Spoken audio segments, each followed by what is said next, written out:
안녕하세요. 움직임을 그리다입니다. 오늘은 류만 관절학 강의 세 번째입니다. 그러면 시작할게요. 류만 관절학 세 번째 강의 가로 발목뼈 관절을 공부하겠습니다. 가로 발목뼈 관절은 관절의 구조와 인대 지지, 가로 발목뼈 관절의 운동 형상학, 가로 발목뼈 관절의 돌림축과 이에 상하는 움직임. 그래서 가로 발목뼈 관절은 팔꿈치와 입방뼈로 이루어진 팔꿈치 입방관절이고, 그다음에 목말뼈와 발배뼈가 합친 목말 발배관절이 즉 가로 발목뼈 관절을 구성합니다. 그래서 가로 발목뼈 관절은 목말 발배관절과 팔꿈치 입방관절 합친 관절을 말합니다. 그래서 가로 발목뼈 관절은 발목뼈 중간관절이라고 하고 또는 쇼파르 관절이라고 합니다. 그러니까 두 개의 관절은 목말 발배관절과 팔꿈치 입방관절로 구성되어 있습니다. 그래서 가로 발목뼈 관절은 발 뒤부와 발 중간부에 연결을 합니다. 그래서 이렇게 이 관절이죠. 이 관절, 이 관절. 가로 발목뼈 관절의 해부학과 운동, 초기 설명하였듯이 목말 종아리 관절, 즉 발목 관절은 주로 시상면에서 운동인 발등 굽힘과 발바닥 굽힘을 허용하며, 목말 밑 관절은 두 개의 1차적인 성분인 안쪽 들림과 가쪽 들림 그리고 벌림, 모음으로 구성된 사선의 운동을 허용합니다. 그래서 가로 발목뼈 관절은 세 개의 모든 기본의 운동면, 발등 굽힘, 발바닥 굽힘, 벌림, 모음, 안쪽 들림, 가쪽 들림들을 거의 똑같이 통과하는 사선 경로의 운동을 합니다. 가로 발목뼈 관절의 기능, 가로 발목뼈 관절에서의 엎침과 뒤침의 운동 경로는 체중 지지하는 동안에 다양한 지표면에 발이 적응할 수 있도록 해줍니다. 가로 발목뼈 관절은 목말 밑 관절과 강력한 기능적 관계를 갖습니다. 그래서 즉 가로 발목뼈 관절과 목말 밑 관절은 발 전체에 일어나는 대부분의 엎침, 뒤침의 자세에 조절하기 위해서 서로 협력적인 기능을 하게 됩니다. 그래서 가로 발목뼈 관절의 관절과 인대의 지지, 목말 발배관절에 대해서 설명하겠습니다. 목말 발배관절의 관절면은 처음에 설명했듯이 목말 발배관절의 가로 발목뼈 관절의 안쪽 구에 여기 그래서 절구 관절로 볼 앤 소켓 유형의 관절을 닮았으며 발의 안쪽 세로 기둥에 대한 실질적인 가동성을 제공합니다. 이러한 가동성 대부분은 발 뒤부에 대한 발 중간부와 발 앞부의 비틀림, 안쪽 들림, 가쪽 들림, 구부러짐, 굽힘과 펴을 표현합니다. 그래서 목말 발배관절은 볼록한 목말뼈 머리 그리고 발배의 몸쪽 면인 스프링 인대에 의해 형성된 오목면 사이의 관절입니다. 그래서 목말 발배관절이 볼록관계, 오목관계로 설명할 수 있습니다. 여기 보면 여기 있죠? 여기는 볼록, 여기는 오목, 여기는 오목, 볼록. 그래서 목말 발배관절이 스프링인데 발바닥, 발꿈치, 발배인대라고도 합니다. 스프링인대는 SL로 표기되어 있어요. 여기 SL, 여기 SL. 두껍고 넓은 악교질 연골띠이며 발꿈치 뼈의 목말 받침돌기와 발배의 안쪽 바닥면 사이에 있는 틈을 가로지르고 있습니다. 그래서 스프링인데 요거면 이게 목말 받침돌기예요. 이게 그래서 이렇게 뻗어 있는 게 스프링인대입니다. 세모인대의 정강 스프링 섬유는 스프링인대와 섞여 스프링인대를 강화합니다. 정강 스프링인대 이거는 섞여서 강화합니다. 그래서 스프링인대는 목말뼈 머리의 안쪽과 바닥 쪽 볼록면을 직접 지지하기 때문에 목말 발배관절의 구조적인 바닥과 안쪽 벽을 형성합니다. 그래서 스프링인데 서 있는 동안 체중은 목말뼈 머리를 지면 쪽으로 향해 바닥 쪽과 안쪽 방향으로 누르기 때문에 발이 상당한 지지를 필요하면 어떤 영역에 안쪽 세로 발 영역에 상당한 지지가 필요합니다. 그래서 스프링인데는 찢어짐이나 느슨함은 평발 플랫풋 변형에 기여할 수 있습니다. 그래서 이 인대는 연골성 밀도가 높아 길어짐에 대한 내구력과 저항이 상당히 제공되고 있습니다.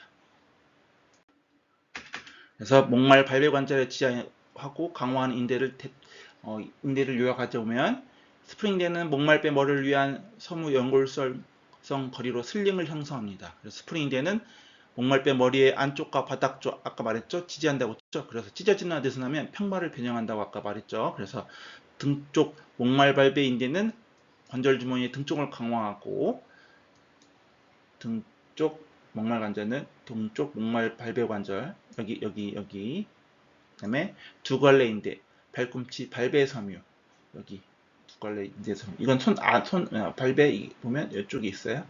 그래서 발꿈치 발배 섬유는 관절 주머니 가쪽을 강화하고 세모인대의 정강 발배 섬유와 스프링 섬유는 관절 주머니 안쪽을 강화합니다.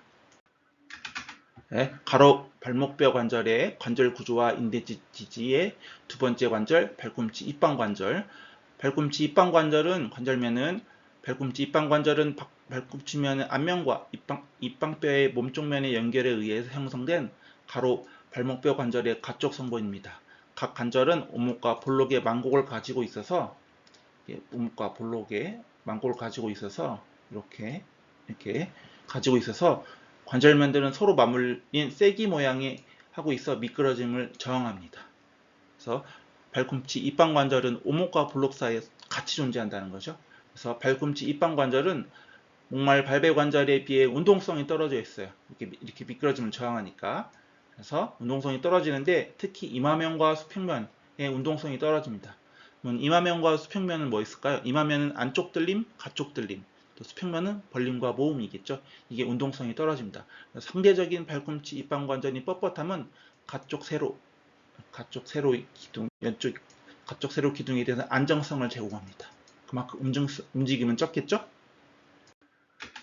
네, 가로 발목뼈 관절의 구조와 인대 지지, 발꿈치 입방 관절, 발꿈치 입방 관절의 인대, 등 쪽 발꿈치 입방 인대는 의해서 발꿈치 입방 관절 주머니의 등쪽 가쪽 부분이 두꺼워집니다.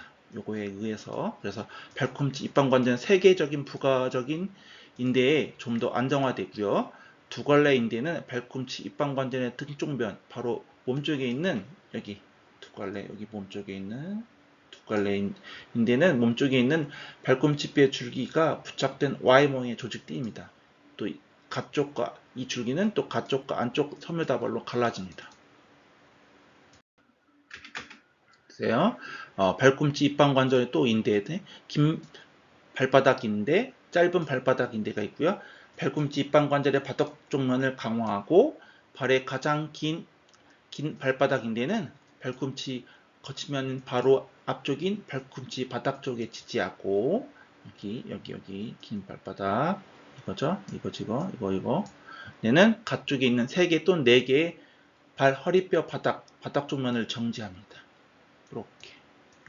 이렇게 3개나 4개. 그래서 바닥 쪽 발꿈치 입방 인대는 라고 부르는 짧은 발바닥 인대. 여기 짧은 발바닥 인대는 깊은 발바닥 인대의 바로 앞과 깊은 쪽에서 시작해서 입방뼈 바닥 쪽에 정지합니다. 발꿈치 입방 관절은 수지로 지나가기 때문에 발바닥 인대들은 발의 가쪽 기둥에 대한 훌륭한 구조적 안정성을 제공합니다. 그래서 발꿈치 입방 관절을 강화하는 인대의 요약, 등 쪽 발꿈치 입방 인대는 관절 주머니의 등 가쪽을 강화하고 아까 말한 대로 두 갈래 인대는 발꿈치 입방 섬유는 발꿈치 입방 관절의 등 쪽 면을 강화합니다. 긴 발바닥 인대와 짧은 발바닥 인대는 발꿈치 입방 관절의 바닥 쪽 면을 강화합니다. 가로 발목뼈 관절의 운동 형상화 중요합니다. 가로 발목뼈 관절의 운동 형상의 특징, 가로 발목뼈 관절은 임근관절, 특히 목말밑 관절에서 연관된 움직임이 없이는 거의 움직이지 못합니다. 그래서 가로 발목뼈 관절의 운동 형상을 평가할 때 가로 발목뼈 관절에서 주로 일어나는 가동성을 평가하기 위해서 발꿈치를 견고하게 잡은 상태에서 발 중간부를 최대 엎침 뒤침 시켜봅니다. 이러한 동작은 발배뼈는 목말뼈 관절 내에서 스핀 운동을 합니다. 여기 목말 발배 관절. 그래서 이렇게 빨간 축에 대해서 운동을 합니다. 아까 말했죠? 사선축. 그래서 목말 밑 관절과 가로 발목뼈 관절 둘 다 걸쳐 일어나는 동작을 결합해 발에서 일어나는 엎침과 뒤침을 대부분 차지합니다. 앞에 설명한 사선의 운동호, 빗돌림축, 이 또한 두 관절을 통과하죠. 그래서 스핀 운동을 합니다. 그림에서 볼 수 있는 것 같이 앞발부 첫째 발가락선의 가동성은 발 전체의 엎침과 뒤침에서 기여합니다. 그래서 이거는 평평발일 때 아니면 발에 운동할 때 앞발부가 특히 첫 번째 발가락이 되게 중요합니다. 그래서 엄지발가락의 첫째 발가락선인 발의 아치에 특히 중요하며 뒤에 설명하여 있지만 엄지발가락의 발허리 발가락, 메타타잘, 팔링자일 조인트가 아치를 영향을 줍니다.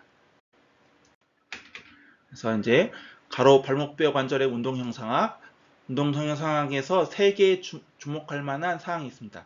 첫째는 2개의 개별적인 돌림축이 정의되어 있습니다.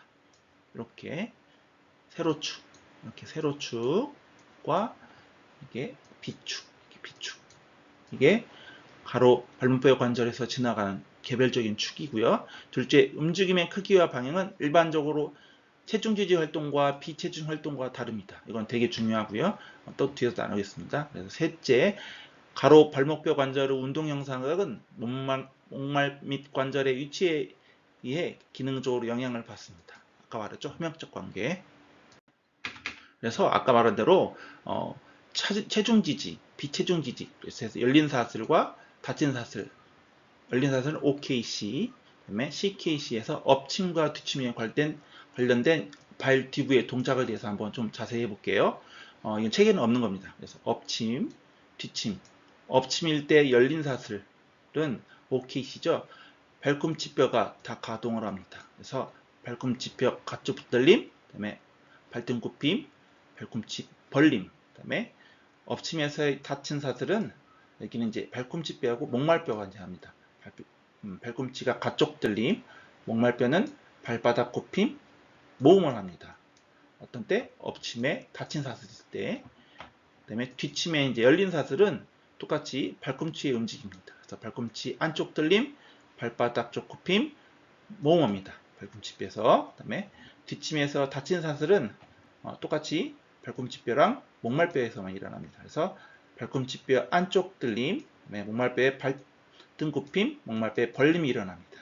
또 여기서 중요할 거면 정강뼈 아래다리가 어떻게 되냐면요. 닫힌 사슬일 때 엎침은 안쪽 돌림합니다. 정강뼈 아래다리가. 그다음에 뒤침은 닫힌 사슬일 때 정강뼈가 가쪽 돌림을 합니다. 뒤에도 더 설명하겠습니다. 그래서 가로 발목뼈 관절의 안정성을 영향을 미치는 목말 밑 관절의 위치에 대해서 한번 얘기해 보겠습니다. 목말 밑 관절과 가로 발목뼈 관절의 관계는 목말 밑 관절은 발 뒤부의 위치를 조절하는 것 외에도 좀 더 먼 쪽 관절들, 특히 가로 발목뼈 관절의 안정성 또는 간접적으로 조절합니다. 이 개념의 적절성은 후반부에도 나누겠지만 목말 밑 관절에서 완전한 뒤침은 전반적인 발 중간 부위 유연성을 제한합니다. 그래서 경고성이라고 말할게요. 그래서 OKC 열린 사슬에서 한 손으로 목말뼈를 안정시킨 상태에서 발꿈치뼈를 완전한 안쪽 들림 움직이기 하여 안쪽 들림, 그래서 발 중간부 여기를 말합니다. 여기 뒤침을 말해요. 뒤침 발 중간부의 가쪽 면이 안쪽 면보다 아래에 있기 때문에 결과적으로 목말 발배 관절의 발꿈치 입방 관절은 서로 비틀어지기 때문에 발 중간부의 상대적 경고성을 증가합니다. 이 경고성은 뭐냐면 완전한 뒤침 때에서 세로의 발길이 밀착하여 경고성이 증대합니다. 어떤 것 때문에? 비틀어질 때문에, 이 세로 비틀어짐 때문에 더 단단해지고 견고하게 만들어져요, 발을. 그래서 여기는 엎침이고 여기는 뒤침이죠. 그래서 아까 말한 대로 가쪽 면이 안쪽 면보다 아래에 있게 됩니다. 그래서 간쪽면 여기죠. 여기 가쪽면, 여기는 등쪽, 그러니까 안쪽 면이죠. 그래서 가쪽 면이 아래에 있게 되는 게 뒤침이죠. 두 번째, 가로 발목뼈 관절에 영향을 미치는 목말 밑 관절의 위치에서 이제 유연성에 대해서 한번 얘기해 볼게요. 목말 및 관절의 완전한 엎침, 전반적인 발 중간부의 유연성을 증가시킵니다. 그래서 다시 드나게 관절된 뼈대 모양에 설명한다면 발꿈치 뼈의 최대 가쪽 들림, 발 중간부의 안쪽면과 가쪽면이 비틀어지지 않기 때문에 이렇게 뒤치면 엎치면 이렇게 비틀어지지 않기 때문에 가쪽면과 안쪽면이 거의 평행한 위치가 배치됩니다. 이렇게. 그래서 결과적으로 목말 발배 관절과 발꿈치 입방 관절은 서로 비틀어지지 않기 때문에 발 중간부의 유연성을 증가합니다.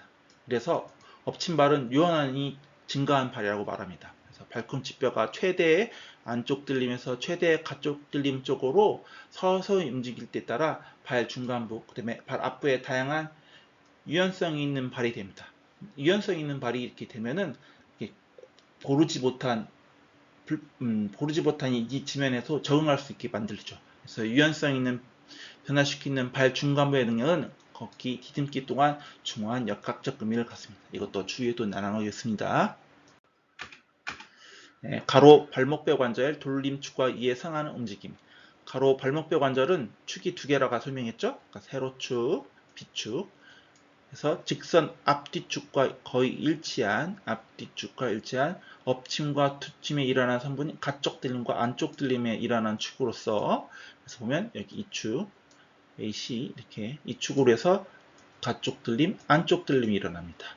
네, 가로 발목뼈 관절의 비축, 여기 비축. 그래서 확실한 수직 경사와 안가쪽 경사를 가지고 있습니다. 수직 경사와 안가쪽 경사. 그래서 이 축에 따라 일어나는 동작은 벌림과 발등 굽힘, 그다음에 모음과 발바닥 굽힘이 일어납니다. 그래서 가로 발목뼈 관절은 두 개의 개별적인 돌림축을 가지고 있으며 각각 축은 독특한 웅성 형상학을 만들어냅니다. 그래서 대부분 체중 지지 활동과 연관된 기능적인 운동 형상학은 두 축을 모두 가로지르는 움직임을 혼합해 일어납니다. 아까 두 축이 일어나서 이러한 혼합은 가장 순수한 형태와 엎침과 덮침을 발생시킵니다. 즉, 세 개의 기본적인 운동면에서 일어나는 성분들은 최대로 나타날 수 있습니다. 가로 발목뼈 관절의 돌림축과 이에 상하는 움직임. 가로 발목뼈 관절에서 엎침과 뒤춤은 아까 말한 대로 다양한 형태의 지형에 발 중간부 그리고 궁극적으로 발 앞부에 적응할 수 있게 해줍니다. 또 가로 발목뼈 관절의 가동 범위는 측정하기 어렵고 인접한 관절들을 분리하여 움직이기도 어렵습니다. 그래서 시각과 도수 관찰에 의해서 발 중간부에서 뒤침 범위는 엎침 범위의 거의 2배라고 볼 수 있습니다. 오늘 강의는 여기까지고요. 다음 강의 내용은 가로 발목뼈 관절의 발의 안쪽 세로왈, 그다음에 수동적인 지지기전, 그다음에 비정상적인으로 내려간 안쪽 살에 대해서 강의하겠습니다. 시청해 주셔서 감사하고요. 다음에 또 뵙겠습니다. 제발.